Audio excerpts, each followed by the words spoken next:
Zero enrolment বা কম স্টুডেন্টযুক্ত স্কুলে শিক্ষকদের বদলির প্রক্রিয়া শুরু হতে চলেছে।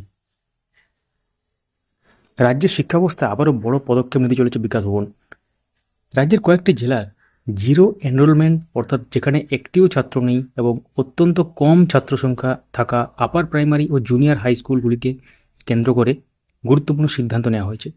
যে তথ্যটা পাওয়া যাচ্ছে, এই ধরনের স্কুলে কর্মরত শিক্ষকদের বদলি বা ট্রান্সফার প্রক্রিয়া শুরু করছে বিকাশ ভবন। যদিও আপনাদের অফিসিয়াল অর্ডারের জন্য অপেক্ষা করতে হবে।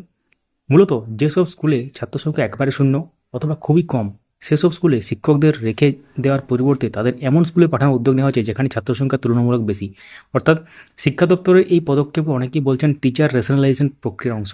অর্থাৎ রেশনালাইজেশন বলতে যে পিটিআর, পিপল টিচার রেশিও, যেটা সেই রেশিও মেনটেন করার জন্য কোথাও আপনারা দেখবেন যে ছাত্র সংখ্যা অনেক বেশি, সেই অনুপাতে শিক্ষক নেই, এবং কোথাও দেখবেন ছাত্র সংখ্যা একবারই কম কিন্তু শিক্ষক অনেক বেশি। আপনাদের আশেপাশে কোনো স্কুল বা এরকম ব্যাপার থাকলে কমেন্টে অবশ্যই জানাবেন।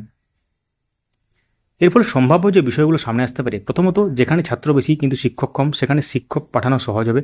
দ্বিতীয়ত, দীর্ঘদিন ধরে যেসব স্কুলে ছাত্র সংখ্যা কমে গেছে সেই স্কুলগুলোর বাস্তব পরিস্থিতি নতুন করে পর্যালোচনা করা যেতে পারে। তৃতীয়ত, শিক্ষা ব্যবস্থায় শিক্ষক বন্টনের ভারসাম্য বজায় রাখার চেষ্টা করা হচ্ছে।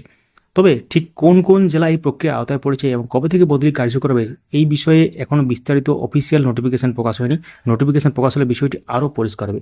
তো এই বিষয়ে আপনার মতামত কি? কম ছাত্র সংখ্যার স্কুল থেকে শিক্ষকদের অন্য স্কুলে বদলি করা কি সঠিক সিদ্ধান্ত না ভুল সিদ্ধান্ত? তো কমেন্টে অবশ্যই জানাবেন। এবং শিক্ষা সংক্রান্ত গুরুত্বপূর্ণ আপডেট পেতে আপডেট মাস্টার চ্যানেলটিকে সাবস্ক্রাইব করুন বা আপডেট মাস্টার ফেসবুক পেজটিকে ফলো করুন। ধন্যবাদ।